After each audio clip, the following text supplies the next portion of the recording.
Bridal Craft, The Wedding Mall, Pan Bazaar, Tirur.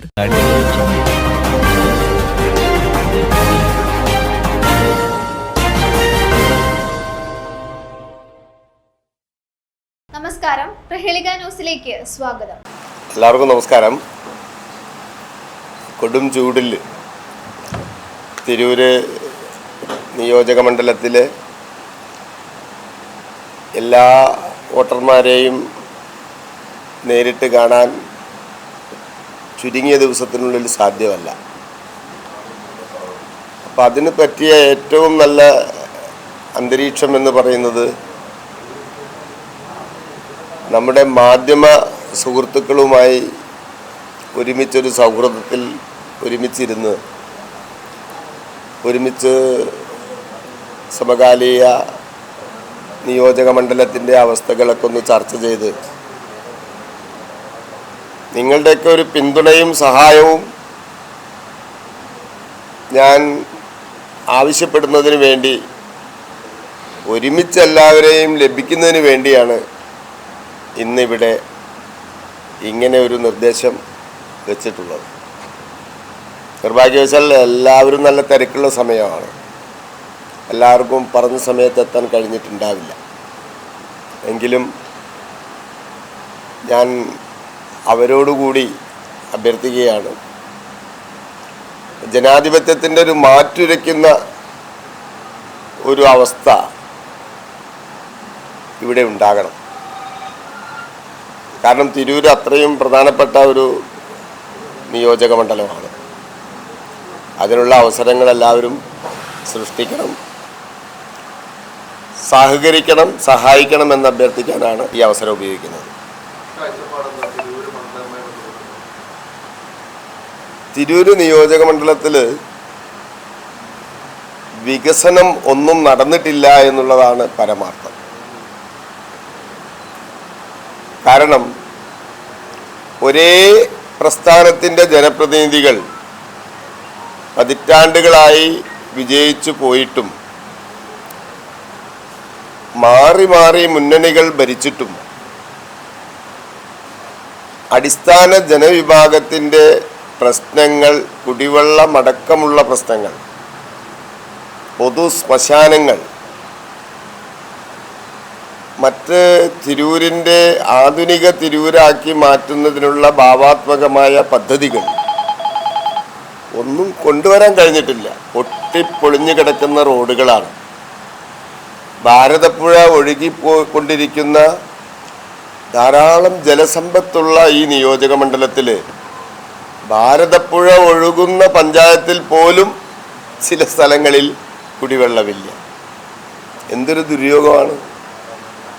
ഇതിനെല്ലാം പരിഹാരം കാണുക എന്നതാണ് NDAയുടെ കാൻഡിഡേറ്റായ എൻ്റെ ലക്ഷ്യം.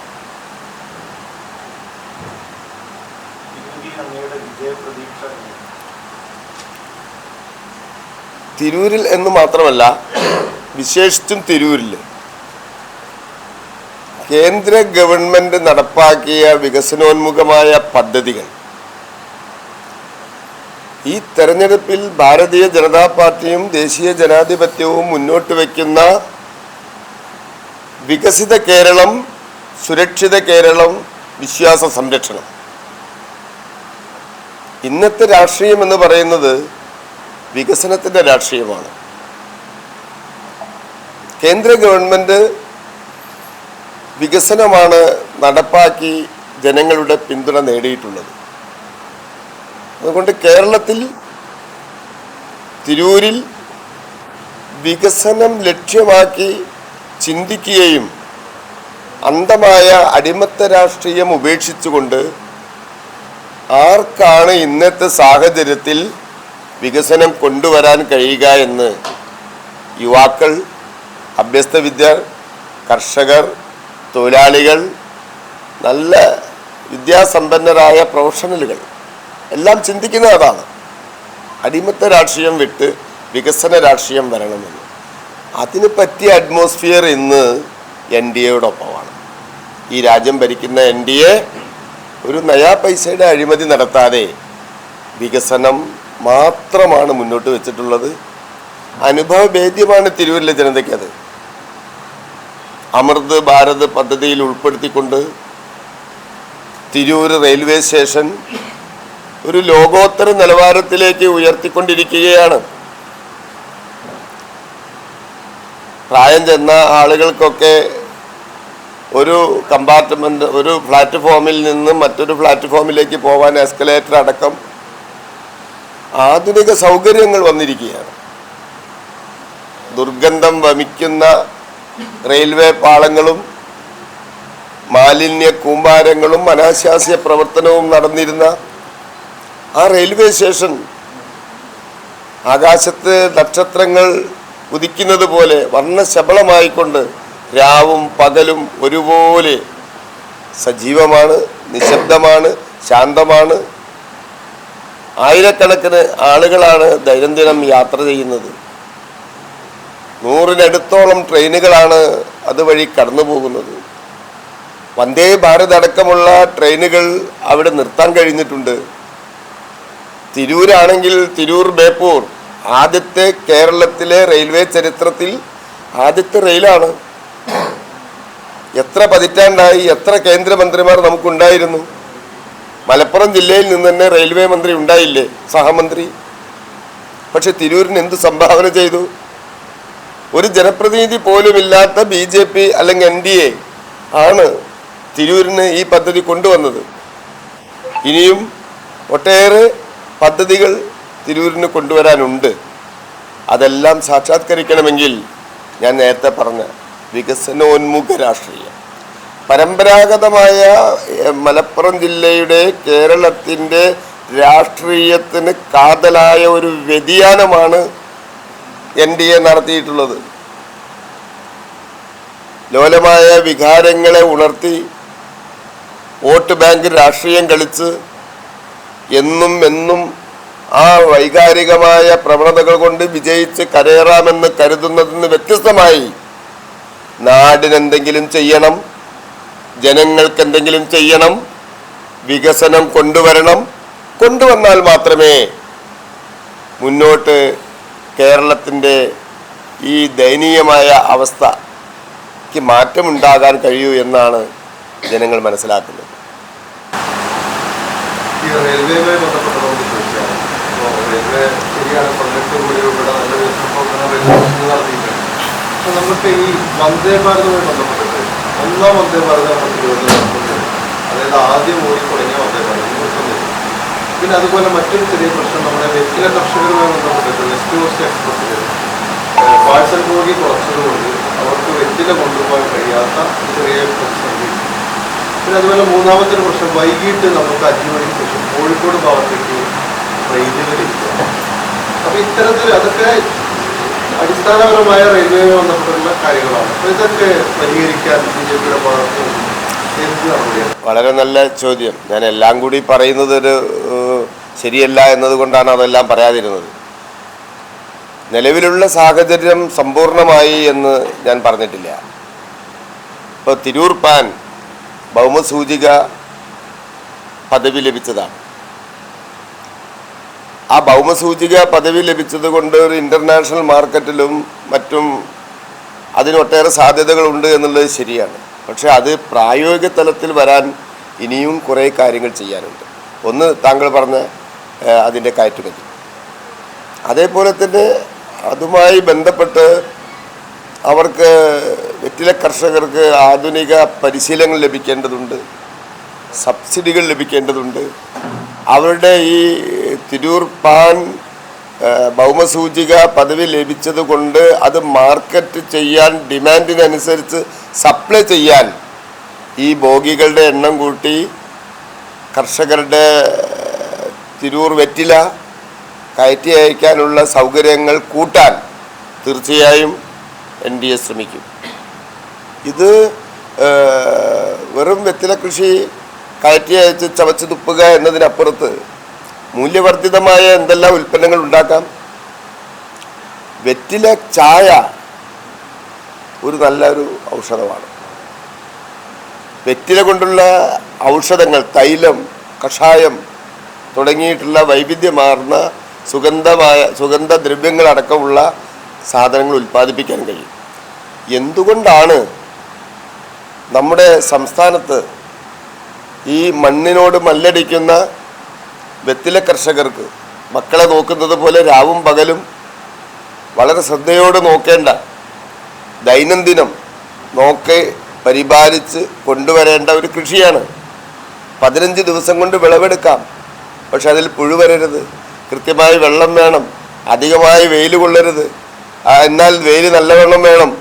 അതിനനുസരിച്ച് ബാലൻസ് ചെയ്ത് പോകുന്ന ഈ കർഷകർക്ക് ഇതുവരെ ആ രീതിയിലുള്ള ഒരു ആധുനിക പരിശീലനം നൽകാൻ നമ്മുടെ കൃഷി ഡിപ്പാർട്ട്മെൻറ്റിന് കഴിഞ്ഞിട്ടില്ല.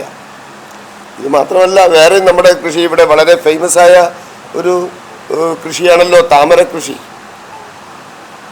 താമര കൃഷി എന്ന് പറഞ്ഞാൽ ഒരു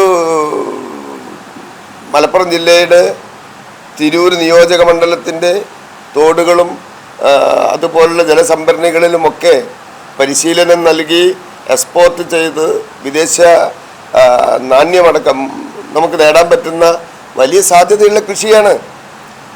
അവർ തോണി തുഴഞ്ഞ് കൃഷി ചെയ്ത് അവർ കഷ്ടപ്പെടുന്നതിനപ്പുറത്ത് എന്ത് കൈത്താങ്ങാണ് നൽകാൻ കഴിഞ്ഞിട്ടുള്ളത് MLAക്ക്? ഞാൻ കുറ്റപ്പെടുത്തില്ല. ഇവിടെ തുടർന്ന് വരുന്ന രാഷ്ട്രീയ സംസ്കാരം അതാണ്. സാധ്യതകളെ പ്രയോജനപ്പെടുത്തുന്നില്ല. അതിനെക്കുറിച്ച് വിവരമുള്ളവരുടെ അഭിപ്രായങ്ങൾ സ്വീകരിച്ച് ഒരു സത്വര നടപടി സ്വീകരിക്കാനുള്ള ബന്ധപ്പെട്ട ഒരു ടാസ്ക് ഫോഴ്സ് രൂപീകരിച്ചിട്ടില്ല.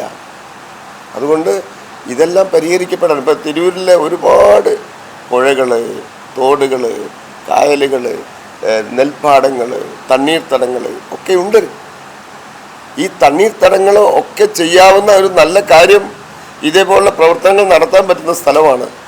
പക്ഷെ നമുക്കത് കഴിഞ്ഞില്ല നിർഭാഗ്യവശാൽ. നമുക്ക് അവിടെ തുടങ്ങണം.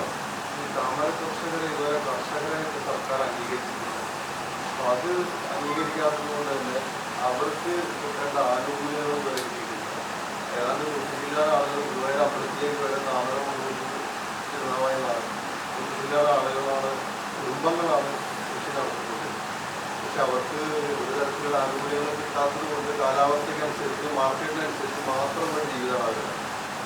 അപ്പോൾ അവരെ കർഷകരാക്കി അംഗീകരിക്കാൻ കേന്ദ്ര സർക്കാരിന്റെ ഭാഗത്തു നിന്നുള്ള സമ്മർദ്ദം കൊണ്ടുവന്നു. തീർച്ചയായിട്ടും വളരെ ഗൗരവമുള്ളൊരു കാര്യമാണ്. എന്നുവെച്ചാൽ അവർ ശരിക്ക് ഒരു വ്യത്യസ്തമായ കൃഷിയാണത്. സ്വാഭാവികമായും നമ്മൾ ഒരു നാണ്യവിളയോ അല്ലെങ്കിൽ അതുപോലെ ധാന്യവിളയോ ഒന്നും ഉള്ളതുപോലല്ല.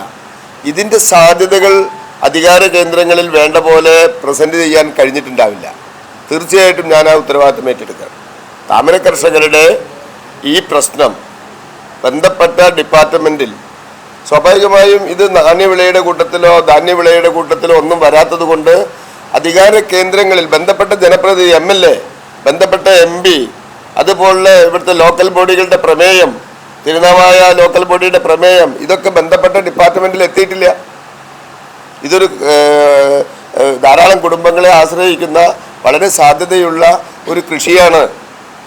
ഇതിന് ഒരു കൃഷിയുടെ പട്ടികയിൽ ഇത് ഉൾപ്പെടുത്തിയിട്ടില്ല എന്നത് അറിയേണ്ടവർ അറിയണ്ടേ. തീർച്ചയായും ആ ഉത്തരവാദിത്തം ഞാൻ ഏറ്റെടുക്കുമെന്ന് നിങ്ങളോടും വക പ്രഖ്യാപിക്കാം.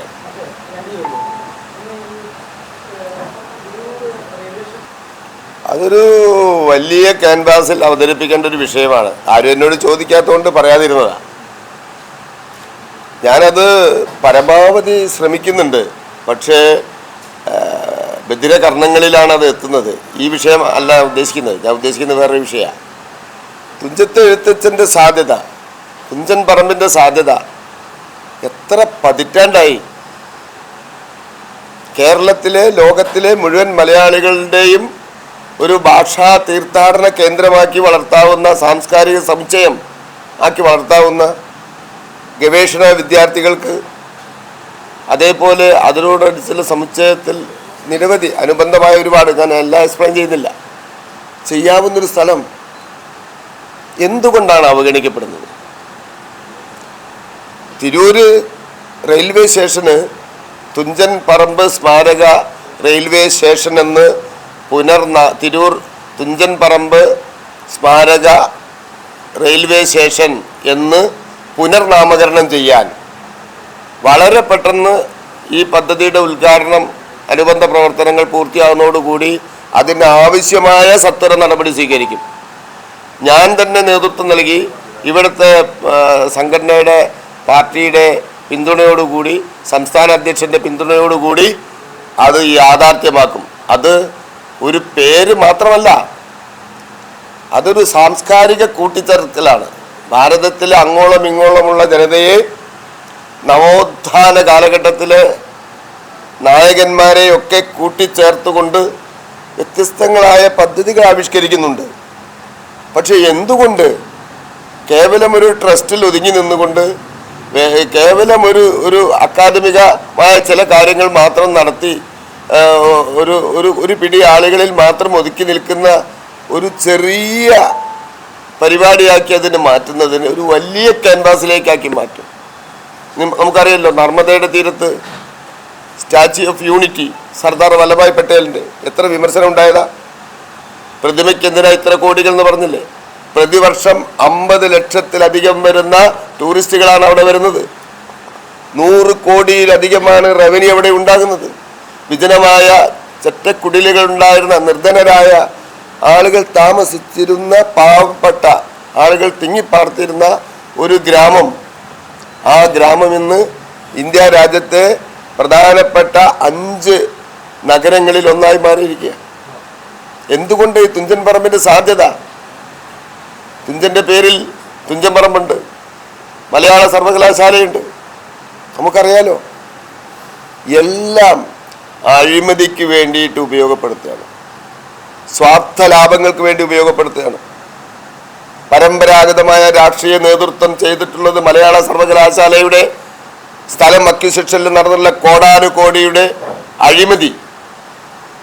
ആ അഴിമതി എന്താണ് നമ്മൾ പുറം വെളിച്ചം കാണാത്തത്? തണ്ണീർത്തടമല്ലേ? തുച്ഛൻ പൈസയ്ക്ക് വാങ്ങിയിട്ട് ഗവൺമെന്റിനെ കൊണ്ട് പൊന്നും വിലയ്ക്ക് അക്വിസിഷൻ ചെയ്യിപ്പിച്ചെടുത്തിട്ട് വിഹിതം പറ്റിയില്ലേ? എന്തൊരു ഗുരുതരമായ വിഷമകരമായ സാഹചര്യമാണ്. ആരാ ഇതിനെ അഡ്രസ് ചെയ്യേണ്ടത്? അപ്പോൾ ഇവിടെ ഒരു സെക്കൻഡ് ഓപ്ഷൻ ഞാനതാ പറയാം. ജമാഅത്തെ ഇസ്ലാമിയും SDPIയും നേതൃത്വം നൽകുന്ന അല്ലെങ്കിൽ കോർഡിനേറ്റ് ചെയ്യുന്ന LDF UDF മുന്നണികൾക്ക് ബദലായി, ഞാൻ അർത്ഥസംഖ്യയ്ക്ക് ഇടയില്ലാതെ പറയുകയാണ്, SDPIയും ജമാഅത്തെ ഇസ്ലാമിയും കോർഡിനേറ്റ് ചെയ്യുന്ന LDF UDF മുന്നണിക്ക് ബദലായി NDA വരണമെന്ന് ആഗ്രഹിക്കുന്ന യുവതലമുറയുണ്ട്. വികസന രാഷ്ട്രീയം താല്പര്യം പ്രകടിപ്പിക്കുന്ന ജനങ്ങളുണ്ട്. അവർ NDAയെ വിജയിപ്പിക്കും. തിരൂരിൽ ഭാരതീയ ജനതാ പാർട്ടിയുടെ NDAയുടെ ജനപ്രതിനിധിക്ക് അവസരം നൽകുമെന്നുള്ള പ്രത്യാശയാണ് എനിക്കുള്ളത്.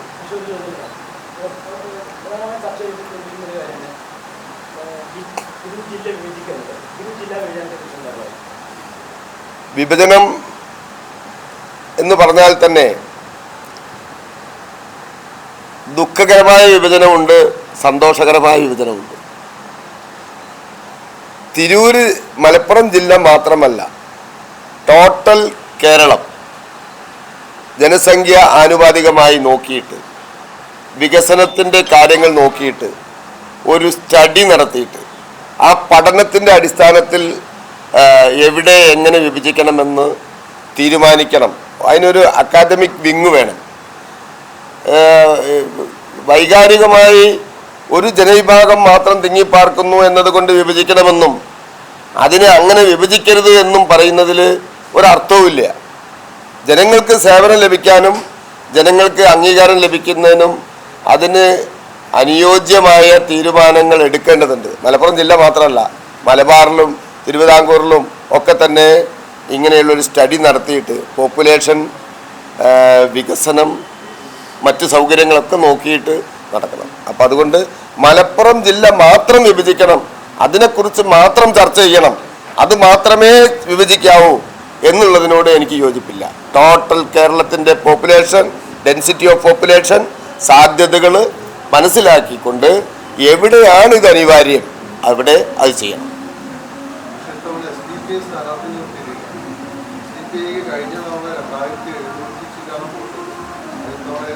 ആയിരമായിട്ടുണ്ടാവും. അപ്പോൾ ആർക്ക് പോകാൻ സാധ്യതയില്ല അല്ല, അത് ഒരു തിരൂരിൽ ആർക്ക് കൊടുക്കണമെന്ന് അവരുടെ കോർഡിനേഷൻ കമ്മിറ്റി തീരുമാനിച്ചിട്ടുണ്ടാവും. ഓരോ നിയോജക മണ്ഡലത്തിലും മഞ്ചേശ്വരം ആർക്ക് കൊടുക്കണം തീരുമാനിച്ചല്ലോ ആൾറെഡി.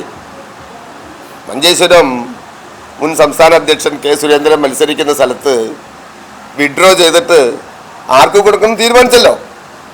ഓരോ കോൺസ്റ്റിറ്റ്യുവൻസിലും ഓരോ തന്ത്രമാണ്. അതാ ഞാൻ ഭയങ്കര കോർഡിനേഷനാണ്. നല്ല ബ്രെയിനാണ് ഇതിൻ്റെ പുറകിൽ, നല്ല ബ്രെയിനാണ്. LDFനെയും UDFനെയും അവരുടെ ലീഡർഷിപ്പല്ല കൺട്രോൾ ചെയ്യുന്നത്. അവരെ കൺട്രോൾ ചെയ്യുന്നത് ഈ പറയുന്ന ലീഡർഷിപ്പാണ്. വലിയ അജണ്ടയാണ് അതിൻ്റെ പുറകിൽ. നിയമത്വം കാണാലോ. കഴിഞ്ഞ 2 നിയമസഭാ ഇലക്ഷനിലും BJPക്ക് 9,000 വോട്ടുകളാണ്. 10,000 ഇത്തവണ എങ്ങനെയായിരുന്നു? ഞാൻ വിജയപ്രതീക്ഷ ആണുള്ളത്. സാധ്യതകൾ ഞാനിതൊക്കെ പറഞ്ഞു. ഇത് ജനം അംഗീകരിക്കുന്ന എൻ്റെ ഉത്തമ വിശ്വാസം. കാലം മാറി. ഏതെങ്കിലും ഒരു ചിഹ്നത്തിന് അടിമപ്പണി എടുക്കുന്ന കാലം മാറിയെന്നാണ് ഞാൻ വിശ്വസിക്കുന്നത്. തിരൂരിലെ ജനത അങ്ങനെ ആവട്ടെ എന്നാണ് എൻ്റെ അഭിപ്രായം. ഈ റെയിൽവേയുമായി ബന്ധപ്പെട്ട ഒരു കാര്യം ചോദിച്ചാൽ, നമ്മുടെ അങ്ങേ മത്സരിക്കുന്ന മണ്ഡലത്തിൽ നിന്ന് ഗുരുവായൂരിലേക്ക്, തിരുനാവായിൽ നിന്ന് ഗുരുവായൂരിലേക്ക് ഒരു റെയിൽവേ ലൈൻ ഉണ്ടായിരുന്നു. അത് പിന്നെ മരവിച്ചടക്കുകയായിരുന്നു, ഡീക്രീസ് ചെയ്തിട്ടുണ്ട്. പിന്നെ രാജീവ് ചന്ദ്രശേഖരൻ ഏതാണ്ട് ഒരു 6-7 മാസം മുമ്പ് തിരുനാവായിൽ നമുക്ക് പറഞ്ഞത് അത് ഞാൻ തിരിച്ചു കൊണ്ടുവരും, ഉറപ്പാണ്, വാക്കാണത്. പക്ഷെ അദ്ദേഹം പറഞ്ഞത് ഏതാണ്ട് കുറച്ച് മാസം കഴിഞ്ഞപ്പോൾ ഡീക്രീസ് ചെയ്തു. ഇനി ഇതുമായി ബന്ധപ്പെട്ടിട്ട്, ആ ലൈനുമായി ബന്ധപ്പെട്ടിട്ട് എന്തെങ്കിലും അറിവോ കാര്യങ്ങളോ ഉണ്ടോ? അത് ഡീക്രീസ് ചെയ്യാതെ കുറച്ചുകൂടി വേഗത്തിൽ അത് നടപ്പിലാക്കാനുള്ള എന്തെങ്കിലും പദ്ധതികൾ MDയുടെ ഭാഗത്തുണ്ടാവും? തീർച്ചയായും തിരൂര് മലബാർ നമ്മളുടെ ഈ ഗതാഗത രംഗത്തും പ്രത്യേകിച്ച് തിരൂർ ഗുരുവായൂർ പാത, അതേപോലെ നമ്മൾ വേറൊരു പാതയെക്കുറിച്ച് മുന്നേ ചർച്ച ചെയ്തിരുന്നു. ഇപ്പോൾ വളരെ പരിഗണനയിലുള്ള സാധ്യത, പെട്ടെന്ന് സാധ്യത ആവാനുള്ള സാധ്യത ഈ തിരൂർ ഗുരുവായൂർ പാതയാണ്.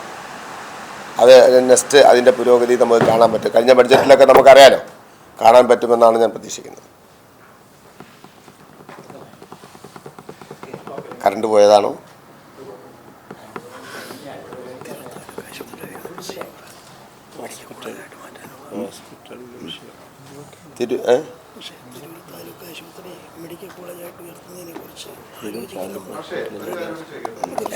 പ്രാദേശികമായി BJPക്കിടയിൽ എന്തെങ്കിലും പ്രശ്നങ്ങളുണ്ടോ? ചില ആളുകൾ പറയുന്നു ചില പ്രശ്നങ്ങൾ, ഉദാഹരണത്തിന് വെട്ടം പഞ്ചായത്തിനകത്ത് എന്തെങ്കിലും പ്രശ്നങ്ങളുണ്ട്. ഭാരതീയ ജനതാ പാർട്ടിയുടെ അകത്ത് ഒരു പ്രശ്നമില്ല. ചില ആളുകളുടെ മനസ്സിൻ്റെ അകത്ത് പല വിഷമങ്ങളുണ്ടാകാം, അവ പറഞ്ഞിട്ടുണ്ടാകാം. പക്ഷേ ഭാരതീയ വളരെ എണ്ണയിട്ട യന്ത്രം പോലെ മുന്നോട്ട് പോയിക്കൊണ്ടിരിക്കുക. കാരണം എന്താ അറിയോ, പ്രശ്നങ്ങളും സങ്കടവും ഒക്കെ ഉണ്ടാവും ചില ആളുകൾക്ക്. പക്ഷെ ഇത് BJP ആണ്, ഇത് BJP ആണ്. അവർ അത് ഏതെങ്കിലും തരത്തിൽ അങ്ങനെ ഒരു പ്രയാസങ്ങളുണ്ടെങ്കിലും അതൊന്നും മലർപ്പൊടിക്കാരൻ്റെ സ്വപ്നം കണ്ട് ആരും കിടക്കണ്ട. അതൊക്കെ ഇവിടെ ഉണ്ടാവും. നമ്മളറിയാലോ വിഷയം. ഇല്ല ഇല്ല, അങ്ങനെ ഒരു വിഷയമേ ഇല്ല. ഇപ്പൊ കണ്ടില്ലേ, ഇപ്പൊ ചോദിച്ച ചോദ്യം പോലെ ആർക്കെങ്കിലൊക്കെ അങ്ങനെ സ്മെല്ല് ചെയ്യുന്നുണ്ടാവും. അവിടെ അങ്ങനെയാണ്, അയാൾ വരുന്നില്ല, ഇയാൾ വരുന്നില്ല എന്ന്. ഏത് പാർട്ടിയിലാണ് അങ്ങനെയൊക്കെ ചെകഞ്ഞു നോക്കിയുണ്ടാവുന്നത്? എല്ലാം ഉണ്ടാവും. പക്ഷെ വ്യക്തമെന്നല്ല, തിരൂർ നിയോജക മണ്ഡലത്തിലെ എവിടെയും ഞങ്ങളുടെ പ്രവർത്തകരും പ്രസ്ഥാനത്തിൻ്റെ ആളുകളും എന്ന് പറഞ്ഞു കഴിഞ്ഞാൽ അത്രയും ഡെഡിക്കേറ്റാണ്. നിങ്ങൾക്കറിയാലോ, അത്രയും ഡെഡിക്കേറ്റാണ്. ഒരു പക്ഷേ ജനാധിപത്യം കൂടുതലുള്ളത് കൊണ്ട് നേതൃത്വത്തിൻ്റെ മുഖത്ത് നോക്കിയൊക്കെ 2 ചോദ്യങ്ങളൊക്കെ ചോദിക്കുമായിരിക്കും, നന്നായി വിമർശിക്കുമായിരിക്കും. ഞാൻ തുറന്നു പറയാണ്, ഞാനൊരു സ്ഥാനാർത്ഥി പറയേണ്ട രീതിയിലൊന്നല്ലോ നിങ്ങളോട് പറയുന്നത്, ഫ്രണ്ട്ഷിപ്പിലാണ് പറയുന്നത്. ഞാനൊരു ഫ്രണ്ട്ഷിപ്പിന് വേണ്ടിയാണ് നിങ്ങളെ വിളിച്ചത്, അല്ലാതെ ഒരു ആർഗ്യുമെൻറ്റിനല്ല. എനിക്ക് നിങ്ങളോട് ആർഗ്യൂ ചെയ്ത് വിജയിക്കാനെന്നുള്ള കപ്പാസിറ്റി ഉണ്ടെന്ന് ഞാൻ വിശ്വസിക്കുന്നില്ല. പക്ഷെ ഞാൻ വിശ്വസിക്കുന്നത് എന്താ, നിങ്ങളായിട്ടൊരു ഫ്രണ്ട്ഷിപ്പ്. അപ്പോൾ അങ്ങനെ ഒരു എന്തെങ്കിലും അസംതൃപ്തിയോ വേദനയോ ആർക്കെങ്കിലും ഏതെങ്കിലും പേരിലുണ്ടെങ്കിൽ എടുത്തു കാണിക്കാനൊക്കെ പത്രത്തിൽ വന്ന പല വാർത്തകളൊക്കെ നിങ്ങൾക്ക് ചിലപ്പോൾ ഉണ്ടാവും. കാണുന്നുണ്ടെങ്കിൽ അതൊക്കെ പരിഹരിക്കാനും അത് ഇലക്ഷന് ദോഷപരമായി ബാധിക്കാതിരിക്കാനും ശക്തമായ സംഘടനാ പാഠവുമുള്ള ലീഡേഴ്സാണ്, ആദർശനിഷ്ഠരാണ് ഇതിനകത്തുള്ളത്.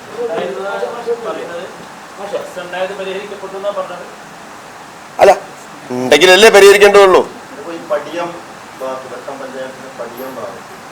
ഒരു ടീം മൊത്തം പ്രവർത്തനത്തിന് ഇറങ്ങിയിട്ടില്ല, നമ്മൾ ഒരു മനസ്സിലാക്കിയത് ശരിയാണോ? അപ്പൊ അത് പരിഹരിച്ചു എന്നാണോ അങ്ങ് പറയുന്നത്? അതൊരു വിഷയമല്ല. ഞാൻ അവിടെ പോയി സംസാരിച്ച് അവർ രംഗത്തിറങ്ങി. ഒരു പ്രശ്നമില്ല. ഞാനവിടെ നന്ദിയുണ്ട് ആ ചോദ്യത്തിന്. ഞാനത് ആരും പറയാതെ പറഞ്ഞിട്ട് കോൺട്രവേഴ്സിൽ ഞാൻ കൊണ്ടുവന്നു നിങ്ങൾ പറയേണ്ട.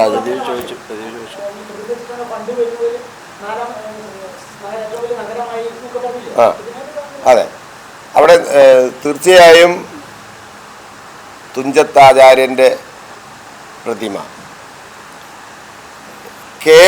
ഞാൻ അവിടെ പറഞ്ഞു, കേവലം ഒരു പ്രതിമയോ കേവലം ഒരു നാമകരണമോ കൊണ്ട് സംതൃപ്തരല്ല മലയാളികൾ. അതിനുവേണ്ടി കഷ്ടപ്പെട്ട ഒരാൾ ഈ വേദിയിൽ തന്നെയുണ്ട്. ആളുകൾ, ധാരാളം ആളുകൾ ഈ വേദിയിലുണ്ട്. ആകാശത്തോളം വലിപ്പമുണ്ട് അതിൻ്റെ സാധ്യതകൾ. ആ സാധ്യതകൾ ഉപയോഗപ്പെടുത്താൻ പറ്റുന്ന ഒരു സംവിധാനം തിരൂരിൽ വരണം. അതാണ് എൻ്റെ ലക്ഷ്യം. ഏക്കർ കണക്കിന് അതുമായി ബന്ധപ്പെട്ട വസ്തുക്കൾ അക്വയർ ചെയ്ത് സ്റ്റേഡിയം, വ്യൂ പോയിൻ്റ്, റിസർച്ച്, കുട്ടികൾക്ക് റിസർച്ച്, നാടൻ കലകൾ അവതരിപ്പിക്കാനുള്ള സംവിധാനം, കലാകാരന്മാരുടെയും അന്യം നിന്നു പോകുന്ന നാടൻ കലകളുടെ പുനർജീവനം, അങ്ങനെ കേരളീയത മുറ്റി നിൽക്കുന്ന ടോട്ടൽ കേരളത്തിൻ്റെ സംസ്കാരം ഒരു മുറ്റി നിൽക്കുന്ന ഒരു സാംസ്കാരിക സമുച്ചയം പ്രതിമയോടുകൂടി ഉണ്ടാകുമ്പോൾ തിരൂർ നഗരസഭയുടെ പ്രതിദിന വരുമാനം എത്രയാണെന്നറിയോ? കേരളത്തിൻ്റെ റവന്യൂ എത്രമാത്രം വളരുന്നറിയോ? ഹോട്ടൽ വ്യാപാരികളുടെയും ഓട്ടോറിക്ഷ തൊഴിലാളികളുടെയും കൊച്ചു കൊച്ചു കച്ചവടക്കാരുടെയൊക്കെ വരുമാനം എത്രയായി വർദ്ധിക്കുന്നറിയോ? മാളുകൾ നിരക്കെ വന്നുകൊണ്ടൊന്നും കാര്യമില്ല. മാളുകളിലേക്ക് ആളുകൾ തിരൂരിൽ നിന്ന് മാത്രം വന്നാൽ മതിയോ? നിങ്ങൾ ചിന്തിക്കൂ. മാഷ് വെറുതെ പറയല്ല. തിരൂരിലേക്ക് കൊണ്ടുവരാൻ ഗൾഫ് മാർക്കറ്റ്, IT പാർക്ക്, നമ്മുടെ മലപ്പുറം ജില്ലയിലെ ഏറ്റവും അധികം നമ്മുടെ മക്കൾ പോകുന്ന ബാംഗ്ലൂരിലേക്കാണ് ജോലി അന്വേഷിച്ചിട്ട്, അല്ലേ? എല്ലാ IT കമ്പനികളും അവിടെയാണ് ലോഞ്ച് ചെയ്തിട്ടില്ല. എന്താ? നമ്മളെ മലപ്പുറം ജില്ലയിലെ തിരൂര് നല്ല സ്ഥലമുണ്ടല്ലോ, സ്പേസ് ഉണ്ടല്ലോ. നമ്മുടെ മക്കൾക്ക് നമ്മുടെ വീട്ടിൽ നിന്ന് പോയി വന്നിട്ടുള്ള എത്ര IT കമ്പനികളുണ്ട്. നമുക്ക് കൊണ്ടുവരാൻ പറ്റും. ഞാൻ വാഗ്ദാനം നൽകുന്നു, നിങ്ങൾ ജയിപ്പിച്ചു. 10,000 കണക്കിന് തിരൂരിൽ IT മേഖലയിൽ നമ്മുടെ യുവാക്കൾക്ക് തിരൂരിൽ ജോലി കൊടുക്കും. എങ്ങോട്ട് കൊണ്ടുവരും? BJPയുടെ രാജീവ് ചന്ദ്രശേഖർ അടക്കമുള്ള നമ്മുടെ ഈ മേഖലയിലെ വിദഗ്ധരുമായിട്ട് സംസാരിച്ച് കേന്ദ്ര ഗവൺമെന്റ് ടീമിനെ കൊണ്ട് ഇവിടെ കൊണ്ടുവരും. ഞാൻ എണ്ണി പറയുന്നില്ല, ഒരുപാട് സാധ്യതകളുണ്ട്. അപ്പൊ ഈ പ്രതിമ, തുഞ്ചൻ പേര്, ഇതുകൊണ്ടൊന്നും അത് മാത്രം കൊണ്ടൊരു കാര്യമില്ല. അതിൻ്റെ അപ്പുറത്ത് അതാ ഞാൻ പറഞ്ഞത്, വലിയ ക്യാൻവാസ്, ഒരുപാട് സാധ്യതകളുണ്ട് അതിനകത്ത്. അതിന് ബന്ധപ്പെട്ട തൽപരരായ, അതിനെക്കുറിച്ച് മനസ്സിലാക്കിയിട്ടുള്ള ആളുകളെ വെച്ച് അതിനൊരു പ്രോജക്റ്റ് തയ്യാറാക്കി മെല്ലെ സ്റ്റാർട്ട് ചെയ്യണം.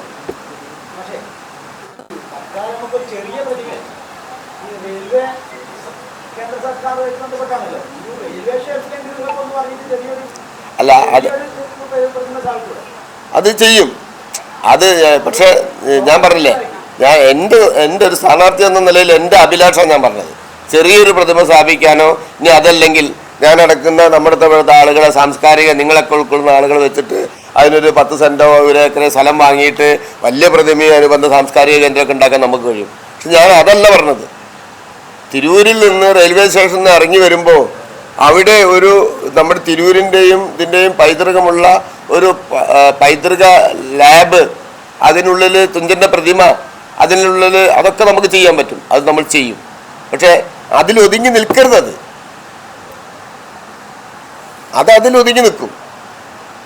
എന്തുകൊണ്ട് കുറച്ച് സ്ഥലം, ഉള്ള സ്ഥലം ഒന്നുകിൽ തുഞ്ചൻ പറമ്പ്, മലയാള സർവകലാശാലയുടെ സ്ഥലം ഉള്ളത് ഉപയോഗപ്പെടുത്തി കുറച്ചും കൂടി സ്ഥലമൊക്കെ അക്വയർ ചെയ്തിട്ട് എന്തുകൊണ്ട് കേരളത്തിന് വളരണ്ടേ? ഈ തുഞ്ചൻ പറമ്പ്, തുഞ്ചത്താചാര്യം എന്നും പ്രതിഭ എന്നും കേൾക്കുമ്പോൾ എന്തിനാണ് ഇങ്ങനെ പുറം തിരിഞ്ഞ് നിൽക്കുന്നത്? നമ്മുടെ സാധ്യതകൾ ഉപയോഗപ്പെടുത്താനല്ലേ ഇത്. ആരും എതിരല്ലത്. ഇവർ വെറുതെ ഉണ്ടാക്കുക. UDFും LDFും മലപ്പുറം ജില്ലയിലെ ജനത പ്രതിമയ്ക്കെതിരാണെന്ന് വരുത്തി തീർക്കുകയാണ്. എൻ്റെ ഒരുപാട് സ്റ്റുഡൻ്റ് ഉണ്ട്. എൻ്റെ ഫേസ്ബുക്ക് പേജിൽ വർഷങ്ങൾക്ക് മുമ്പ് ഞാൻ തുഞ്ചൻ പറമ്പിൽ എല്ലാ മലയാള മാസവും നൂറ്റാണ്ടിന്റെ പാരമ്പര്യവുമായി സ്വർണ്ണാഭരണ വിപണന രംഗത്ത് നിങ്ങളുടെ ഇഷ്ട ജ്വല്ലറിയായ മെജസ്റ്റിക് ഇപ്പോൾ കൂടുതൽ പുതുമയിൽ, കൂടുതൽ കളക്ഷനിൽ. Wedding section, diamond section, light weight area, silver and watches section, light weight rose gold ആഭരണങ്ങളുടെ ഏറ്റവും പുതിയ കളക്ഷനുകളുമായി മെജസ്റ്റിക് ഓറിയോ കളക്ഷൻ. ഏറ്റവും കുറഞ്ഞ പണിക്കൂലിയിൽ മലപ്പുറം ജില്ലയിലെ number 1 jewellery majestic Jewellers, Thazhepalam, Tirur.